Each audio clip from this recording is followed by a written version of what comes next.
আমি একটু মানে বুঝতে চাই, যদি একটু বুঝিয়ে বলতেন। ধরেন একই ব্যক্তি একই সঙ্গে civil engineer and computer engineer আর কেমিক্যাল ইঞ্জিনিয়ার হতে পারে কিনা?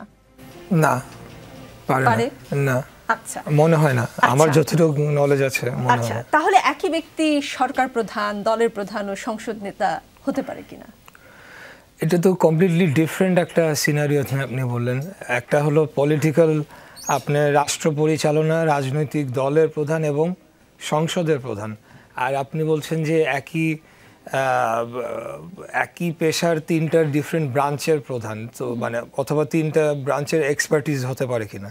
দুইটা তো অবশ্যই এক না। আপনি দেখেন তিনটাই হলো একটা লিডারশিপ পজিশন। সরকার প্রধানও একটা সরকারের প্রধান, অর্থাৎ একজন লিডার। সংসদীয় নেতা যিনি হবেন তিনিও লিডার, এবং পলিটিক্যাল পার্টির যিনি প্রধান তিনিও লিডারশিপের জায়গায় থাকেন।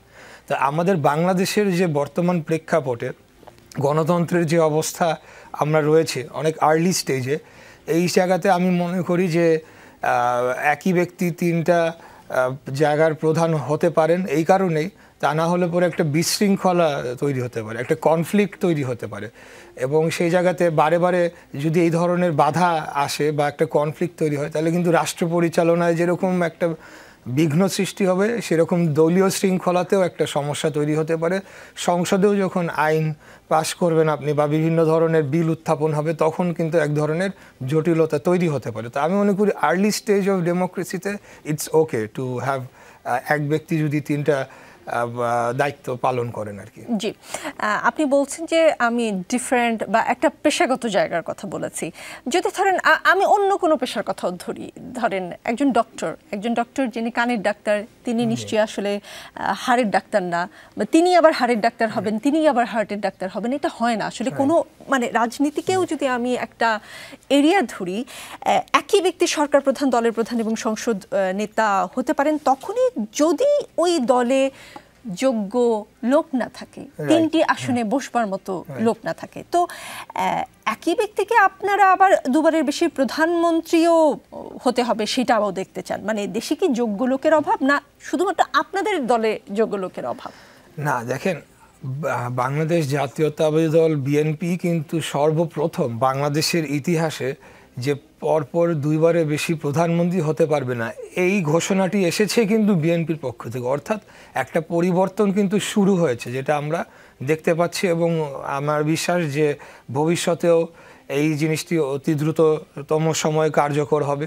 তো এরকম একটি পদক্ষেপ তো এসেছেও বিএনপির পক্ষ থেকে প্রথমেই, সেই বিষয়টাও তো অ্যাপ্রিসিয়েট করা উচিত বলে আমি মনে করি।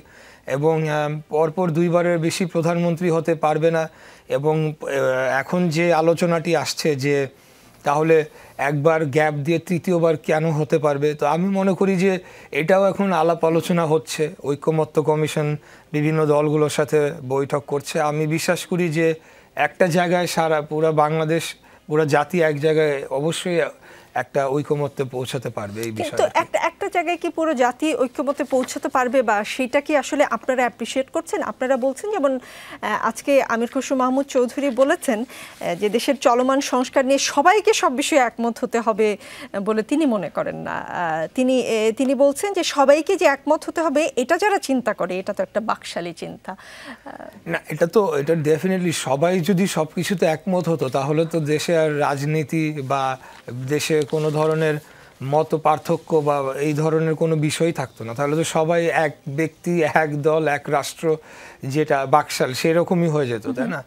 অবশ্যই এখানে আমাদের মত পার্থক্য থাকবে, এবং গণতন্ত্রের সৌন্দর্য হচ্ছে যে বিভিন্ন মতের মানুষ এখানে একসাথে পাশাপাশি তারা অবস্থান করবে, এবং সংখ্যাগরিষ্ঠ মতামতের ভিত্তিতে রাষ্ট্র পরিচালনা হবে।